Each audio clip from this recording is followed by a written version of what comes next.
መልካም ለተሰንበት እንዲሆንላችሁ እንመኛለን። አሁን ግን ሰዓቱ ሳምንቱ እንዴት አለፈ የምንባባልበት ሰዓት ላይ እንገኛለን። ባልደረባችን ሲሳይ ኃይሌ ደግሞ ሳምንታዊ ጉዳዮችን ይዛለን እየጠበቀችን ነው።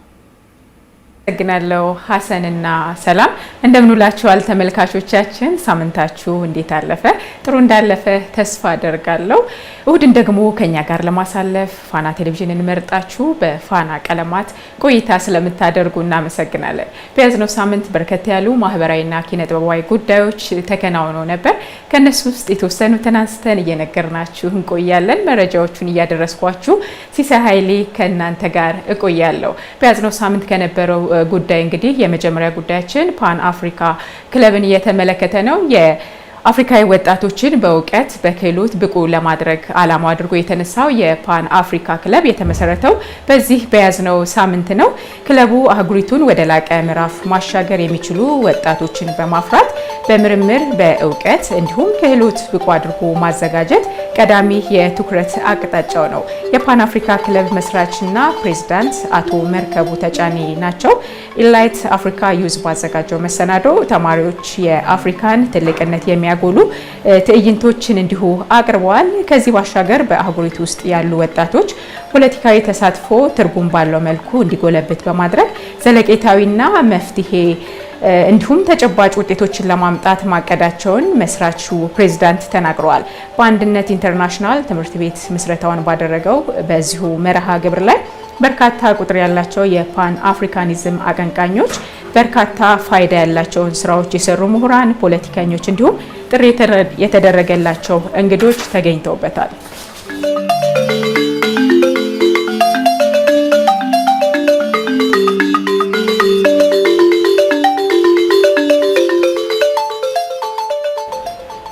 ሴቶችን ብቻ ተሳታፊ ያደረገው የጉብኝት መርሃ ግብርም እንዲሁ የተካሄደው በዚህ በያዝነው ሳምንት ነበር። ይህ ጉብኝት የተካሄደው በመናገሻ ሱባና በመናገሻ ሱባ ዙሪያ ባሉ አካባቢዎች ጉብኝት ተደርጓል። በጉብኝቱ የተሳተፉት ሴቶች ብቻ ናቸው። በኢትዮጵያ 50 በመቶ የሚሆኑ የህብረተሰብ ክፍል የሚወክሉ ሴቶች በቱሪዝም ዘርፍ ውስጥ ያላቸውን ተሳትፎ የላቀ ለማድረግ ነው የጉዞ ዋና ዓላማ ተብሏል። ከዚህ በተጨማሪም ከቦታ ቦታ ተዘዋውረው የሀገራቸውን የቱሪዝም፣ የባህል፣ የታሪክ፣ የተፈጥሮ መስህቦችን እንዲጎበኙና እርስ በርሳቸው እንዲማማሩ ዓላማ ያደረገ መርሃ ግብር ነው። ሰላሜ ሃይኪንግ ከቱሪዝም ሚኒስቴር ጋር በመተባበር ያንቺ ጉዞ በሚል መሪ ሀሳብ ነው የሴቶችን ብቻ ያሳተፈ ጉብኝት ያደረገው። ከዚህ ቀደም ይህ ጉብኝት በዝዋይ ላንጋኖ ማድረጋቸው የሚታወስ ነው። በዚህ መሰረት እንግዲህ ከአዲስ አበባ በደቡብ ምዕራብ አቅጣጫ 40 ኪሎ ሜትር ርቀት ላይ የሚገኘው የሱባ መናገሻ ደን ጉብኝት ላይ 60 የሚያህሉ ሴቶች ተሳታፊ ሆነዋል ማለት ነው። ተሳታፊዎቹ በደን ውስጥ የሚገኙ የብዝሃ ሕይወት አካላትን ከመጎብኘት ባሻገር ሙዚየምን እንዲሁም የእንጨት መሰንጠቂያ ፋብሪካዎችንም ጎብኝተዋል።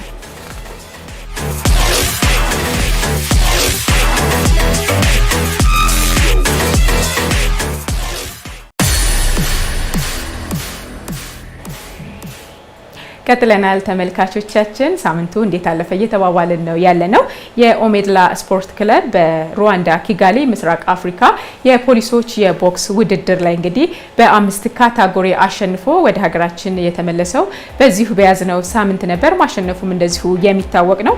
በዚህ ውድድር ከተሳተፉት 4 ቦክሰኞች መካከል በ49 ኪሎ ግራም ይድነቃቸው ፋሲካ ተስፈኛ ቦክሰኛ በመሆን የነሐስ ሜዳሊያን አግኝቷል።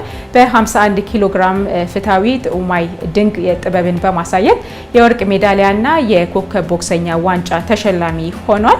በ54 ኪሎ ግራም ደግሞ እዮብ አሰፋ ምርጥ ተስፈኛ ቦክሰኛ በመሆን የብር ሜዳሊያ ተሸላሚ የሆነ ሲሆን በ63 ኪሎ ግራም ደግሞ ሳሙኤል ሙሉጌታ ኬንያና ሱዳንን በማሸነፍ የብር ሜዳሊያ ተሸላሚ ሆነዋል። በ71 ኪሎ ግራም አቤኔዘር ዳንኤል የብር ሜዳሊያ አሸናፊ ሆኖ ሽልማቱን ተቀብሏል። ይህንን ውጤት ተከትሎ ታዲያ የኢትዮጵያ ፌዴራል ፖሊስ ኮሚሽነር ጄኔራል ደመላሽ ገብረ ሚካኤል የወቅቱ የምስራቅ አፍሪካ የፖሊስ አዛዦች ህብረት ድርጅት ፕሬዝዳንት እንዲሁም ምክትል ኮሚሽነር ጄኔራል ነብዩ ዳኜ የኢትዮጵያ የቁርጥ ቀን ልጇ ሻለቃ ኃይሌ ገብረስላሴ የቀድሞ እውቅ እግር ኳስ ተጫዋች ንጉሴ ገብሬ እንዲሁም ሌሎች ታላላቅ ሰዎች በተገኙበት ደማቅ አቀባበል ተደርጎላቸዋል።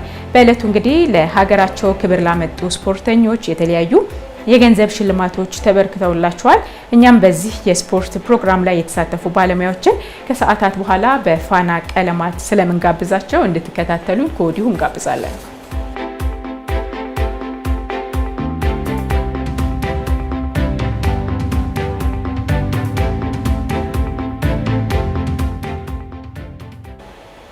ቀጥለናል ተመልካቾቻችን። ወደ ሌላኛው ጉዳያችን ስንሻገር በኒውዮርክ ከተማ የተካሄደው ከተመረጡ 5 የጥበብ ስራዎች መካከል የኢትዮጵያዊቷ ሰዓሊ የአይዳ ሙሉነህ ፎቶግራፈር ስራ ተመርጦ ለእይታ የቀረበው እንዲሁ በዚህ ሳምንት ነው። ፐብሊክ አርት ፋውንድ የ12 ፎቶዎች ስብስብ የሆነው This is where I am የተሰኘው የአይዳ ሙሉነህ ስራዎችን በተለያዩ የአሜሪካ ግዛቶች ለእይታ አቅርቧል። አይዳ ሙሉነህ የኢትዮጵያዊው ገጣሚ ጸጋዬ ገብረመድህን ስራዎችን This is where I am ለተሰኘው ስራዋ ትልቅ መነሻ እንደሆነ ተናግራለች። የፎቶዎቹ ስብስብ በጥንቃቄ የተሰሩ መሆናቸውንና በእጅ ቀለም ጥበብ መዘጋጀታቸውን አርቲስቷ ገልጻለች። ስራዎቿ ተግዳሮቶቿን የማሸነፍ እውነትን የመፈለግ እና የአንድን ሀገር ጽናት ታሪካዊ ምሳሌያዊ በሆነ መንገድ የሚያስቃኙ ናቸው። በተጨማሪም ፎቶግራፈሮቹ ባህል፣ ታሪክ፣ ፖለቲካና መሰል ነገሮች ላይ ትኩረት ያደረጉ ናቸው ስትል ገልጻለች። ፎቶዎቹን በኒውዮርክ፣ ቦስተን እና ቺካጎ ሀገሮች በከተማ ውስጥ በሚገኙ የጥበብ ማሳያ ስፍራዎች ለእይታ ይቀርባሉ ተብሏል። እንደ አውሮፓውያን አቆጣጠር ማርች 1 በተለያዩ ከተሞች ለእይታ የቀረበው ይህ ስራ እስከ ሜይ 21 ድረስ ለእይታ እንደሚበቃም ነው የተገለጸው።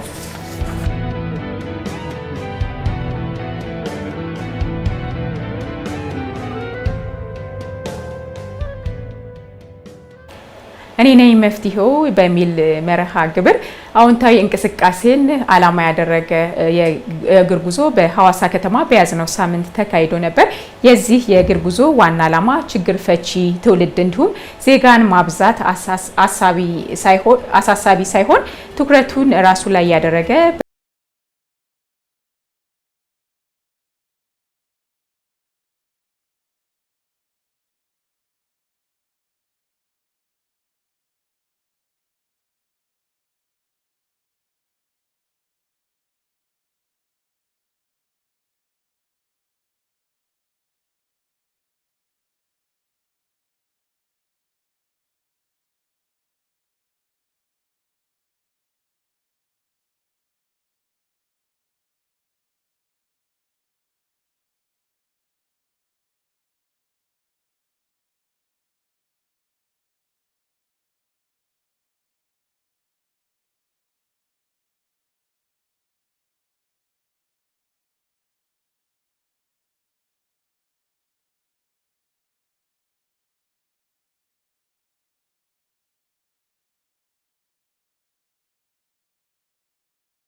ሩሲያዊው የጠፈር ተመራማሪ ሰርጌይ ሰርቺኮቭ በህዋ ሳይንስ ላይ ያካበተውን ልምድ ለማካፈል ኢትዮጵያ ተገኝቷል። ይህንንም ልምድ በተለያዩ የዩኒቨርሲቲዎች ለዩኒቨርሲቲ ተማሪዎችና በሙያው ላይ ለተሰማሩ ኢትዮጵያውያን ለማካፈል ነው ወደ ኢትዮጵያ የተገኘው። የሩሲያዊው የህዋ ሳይንስ መልካም ልምድን መቅሰም የሚያስችል የልምድ ልውውጥ በአዲስ አበባ ሳይንስና ቴክኖሎጂ ዩኒቨርሲቲ ሰጥቷል። መርሃ ግብሩ የተዘጋጀው በኢትዮጵያ የሩሲያ ኤምባሲ፣ በኢትዮጵያ የስፔስ ሳይንስ ቴክኖሎጂ ኢንስቲትዩት እና በአዲስ አበባ የሳይንስ እና ቴክኖሎጂ ዩኒቨርሲቲ ነው። ኢትዮጵያውያን የዘርፉ ምሁራን እና የዩኒቨርሲቲው ማህበረሰብ በልምድ ልውውጡ ተካፍሏል። የዩኒቨርሲቲው ፕሬዝዳንት ዶክተር ደረጀ ይልማ የልምድ ልውውጡ በተለይም ለተማሪዎች ከፍተኛ መነሳሳትን ይፈጥራል ብለዋል። ዩኒቨርሲቲው በተለያዩ የትምህርት ዘርፎች የሞስኮ ኢንጂነሪንግ ኢንስቲትዩትን ጨምሮ ከተለያዩ የሩሲያ ከፍተኛ ትምህርት ተቋማት ጋር በሳይንስና ቴክኖሎጂ ዘርፍ እየሰራ መሆኑን ተገልጿል። የስፔስ ሳይንስና ቴክኖሎጂ ኢንስቲትዩት ዋና ዳይሬክተር አብዲሳ ይልማ እንዳሉት ከሆነ ኢትዮጵያ ከቅርብ ዓመታት ወዲህ ለዘርፉ ትኩረት ሰጥታ እየሰራች መሆኑን አስረድተዋል። የጠፈርተኛው ልምድን ማጋራት ኢትዮጵያ ነገ በርካታ የህዋ ሳይንስ ተመራማሪ እንድታፈራ ያነቃቃታል ተብሏል። ጠፈርተኛው በሌላ ዓለም ሳለ ያነሳውን የዳሎል ምስልም ለኢትዮጵያ አስረክቧል።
የኢትዮጵያ ቅርስ ባለስልጣን በተለያዩ ጊዜያት በህገወጥ መንገድ ከኢትዮጵያ ተወስደው የነበሩ ቅርሶች ተመልሷል። እነዚህ ቅርሶችን ደግሞ መጋቢት 15 ቀን 2015 ዓ.ም በተቋሙ ጊዜያዊ ኤግዚቢሽን ማዕከል ለህዝብ መርቆ በይፋ እንዲጎበኝ አድርጓል።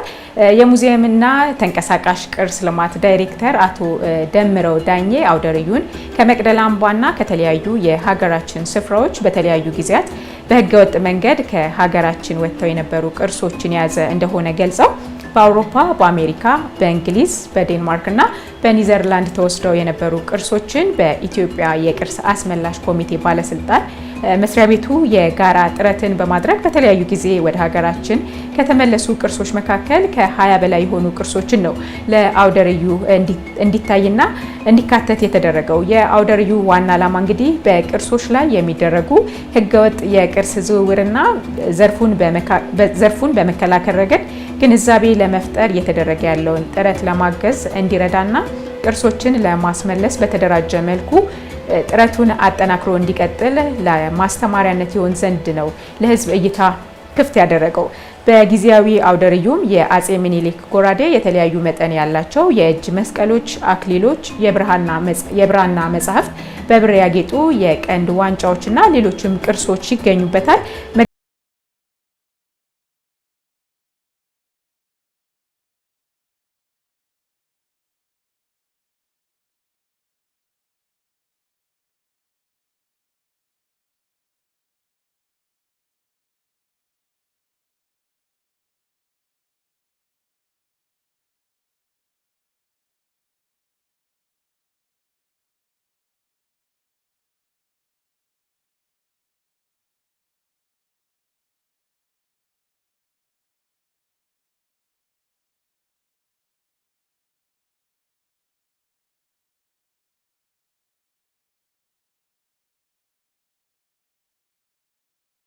ቴክኖሎጂም ተግባራዊ ተደርጓል። በሰሜን ተራሮች ብሔራዊ ፓርክ የቀይ ቀበሮችን የብዝሃ ሕይወት እንቅስቃሴን የሚቀርጽ የፖላር የተሰኘ ቴክኖሎጂም በዚህ በያዝነው ሳምንት ነበር ወደ ስራ የገባው። ፖላር የተሰኘው ቴክኖሎጂ በቀይ ቀበሮች አንገት ላይ የሚታሰር ሲሆን በሳተላይት አማካኝነት መረጃዎችን ለመሰብሰብ የሚያስችል ነው። በጽህፈት ቤቱ የቀይ ቀበሮ ጥበቃ ፕሮግራም አስተባባሪ የሆኑት አቶ ጌታቸው አሰፋ ቴክኖሎጂው በፓርኩ ያሉ ቀይ ቀበሮችን የአኗኗር የጤና ሁኔታ እንዲሁም የስነ ተዋልዶና ሌሎች እንቅስቃሴያቸውን ለመከታተል የሚያግዙ ነው ሲሉም ተናግረዋል። ቴክኖሎጂው ከዚህ ቀደም በፓርኩ ስለ ቀይ ቀበሮች መረጃ ለማሰባሰብ በባለሙያዎች ይካሄድ የነበረውን አድካሚ የእግር ጉዞ በማስቀረት በቴክኖሎጂ የታገዘ ሳይንሳዊ መረጃን ለማሰባሰብ እንደሚያስችልም አስረድተዋል። ባለፉት 3 ሳምንታት በተደረገው እንቅስቃሴም በ4 ቀይ ቀበሮች አንገት ላይ ቴክኖሎጂው ታስሮ ስራውን መጀመሩ ነው የተነገረው። እንደ አስተባባሪው ገለጻ ከሆነ ደግሞ ቴክኖሎጂ የተገጠመለት ቀይ ቀበሮ በቀን ምን ያህል ኪሎ ሜትር እንደተጓዘና የት ቦታ እንደሚገኝ እንዲሁም በህይወት ስለመኖሩ አሊያም ስለመሞቱ የት ቦታ ሞቶ እንዳለም መረጃን የሚጠቁም ነው። ቴክኖሎጂው ቀይ ቀበሮቹ ያሉበትን ቦታ በመጠቆም ከዚህ ቀደም ጎብኚዎች ቀበሮችን ፈልጎ ለማየት የሚደርስባቸውን እንግልትም ያስቀራል ነው ያሉት። ከዚህ ባለፈም ደግሞ በአሁኑ ወቅት በፓርክ ውስጥ ቁጥራቸው 90 የሚደርሱ ቀይ ቀበሮች የሚገኙ ሲሆን ከ20 ዓመት በፊትም ቁጥራቸው 20 ብቻ እንደነበር አስታውሰዋል።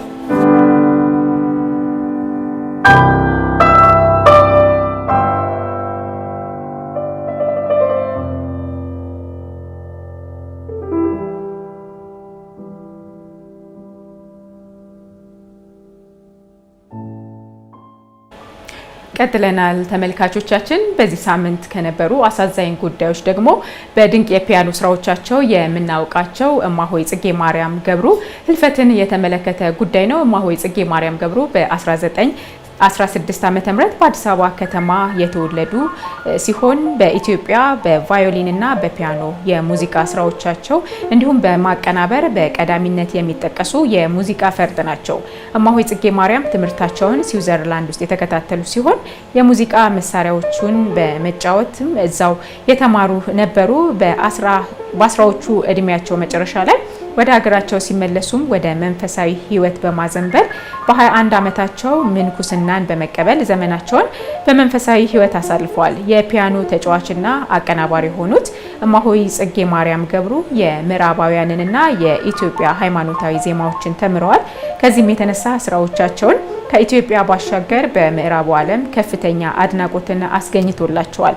የመጀመሪያ የስራዎቻቸው ስብስብ የወጣው በ1960ዎቹ ቢሆንም የዓለም አቀፋዊ ዝናን ያገኙት ደግሞ ብዙ ብቻቸውን በፒያኖ ያቀናበሯቸውን ዜማዎች በኢትዮፒክስ አማካኝነት በስፋት መደመጥ ከጀመረበት ጊዜ አንስቶ ነው። እማሆይ ጽጌ ማርያም ገብሩ የፒያኖዋ ንግስት በመባልም እንዲሁ ይታወቃሉ። የቤቶቨንን፣ የሞዛርትን እንዲሁም የሽራውዘን ጨምሮ በርካታ የዓለም የክላሲካል ሙዚቃ ቁንጮችን ስራዎችንም የተጫወቱ ድንቅ ፒያኒስት ነበሩ። ከ30 ዓመታት በፊት እማሆይ ጽጌ ማርያም ገብሩ ወደ እስራኤል በመሄድ ኢየሩሳሌም ውስጥ በገዳም ውስጥ ሲኖሩ ቆይተው በ99 ዓመታቸው ከዚህ ዓለም ተለይተዋል፣ በሞት ተለይተዋል ማለት ነው። ፋና ቴሌቪዥንም ለወዳጅ ዘመዶቻቸው እንዲሁም ለአድናቂዎቻቸው መጽናናትን ይመኛል።